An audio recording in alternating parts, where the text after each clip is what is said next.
আজকে আপনাদের নিয়ে যাব বাঁকুড়া জেলার আরেকটি বিখ্যাত দর্শনীয় স্থান রামহরিপুর রামকৃষ্ণ মিশন এবং আশ্রমে।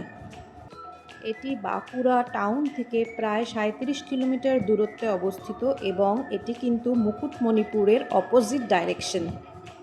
এই আশ্রমের ওপেনিং এবং ক্লোজিং টাইম স্ক্রিনে দেওয়া হলো, তার সাথে এনাদের ওয়েবসাইট লিংক, মোবাইল নাম্বার এবং guest house booking mail ID আমি এখানে স্ক্রিনে প্রোভাইড করে দিয়েছি। খুবই ভালো লাগবে যদি একবার শীতকালে এসে ঘুরে যেতে পারেন এই সুন্দর স্থানটি। বিস্তীর্ণ ফুলের বাগানের পাশাপাশি দেখে নিতে পারবেন অ্যানিমেল হাজবেন্ডারি, যেখানে ছোট ছোট হরিণ, শাবক, সঙ্গে খরগোশ, আরও অনেক বন্যপ্রাণী এবং পাখিও রয়েছে। শীতে বা অন্য যে কোনো সময় আপনারা এখানে আসলে বিস্তীর্ণ ফুলের শোভা দেখতে পাবেন। সারা বছরই প্রায় এখানে বিভিন্ন রকমের ফুলের কাল্টিভেশন হয়। গ্রাম্য পরিবেশে ঠাকুর, মা এবং স্বামীজির দর্শন পেতে চাইলে একবার চলেই আসুন রামহরিপুর রামকৃষ্ণ মিশন আশ্রমে। ফুলের মেলা দেখার পর আমরা ওখানে পশুদের খাওয়ানোর জন্য কিছু আমাদেরই গার্ডেনের সবজি নিয়ে গিয়েছিলাম, তা আমরা পশুদের খাইয়েওছি। কিন্তু দয়া করে কেউ কোনো কন্টামিনেটেড ফুড পশুদের খাওয়ানোর চেষ্টা করবেন না, তাতে ওদের শুধু শারীরিক অবস্থা অবনতি হবে তাই নয়, তার সঙ্গে আপনাদেরও কিন্তু বিপদ হতে পারে।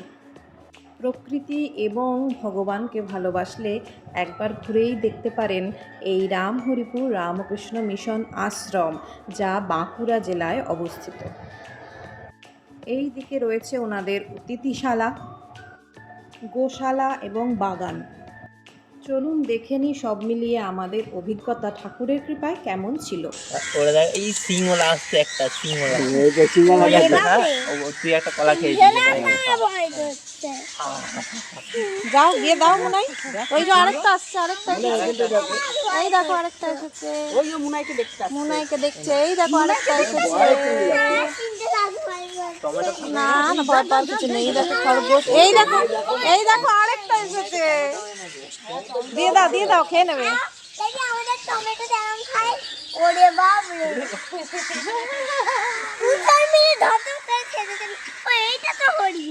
এই দেখো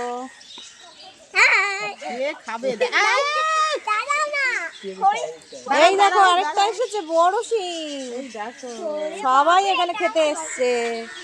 আরো কটা টমেটো তুলে নিয়ে আসলে ভালো হতো।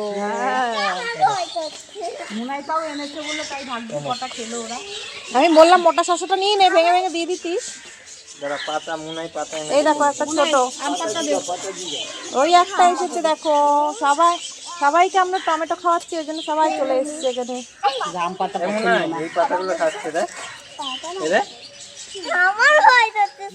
জবা পাতা যে এরা এই কেমন খাবে দেখবি, আবার তুই খাবি না।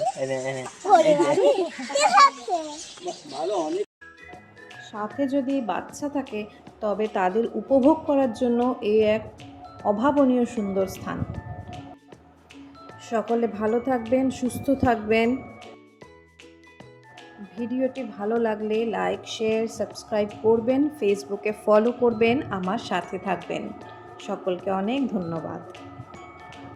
আবার চলে আসব পরের কোনো ভ্লগে, পরের কোনো দর্শনীয় স্থান নিয়ে। ততক্ষণ পর্যন্ত সকলে ভালো থাকবেন।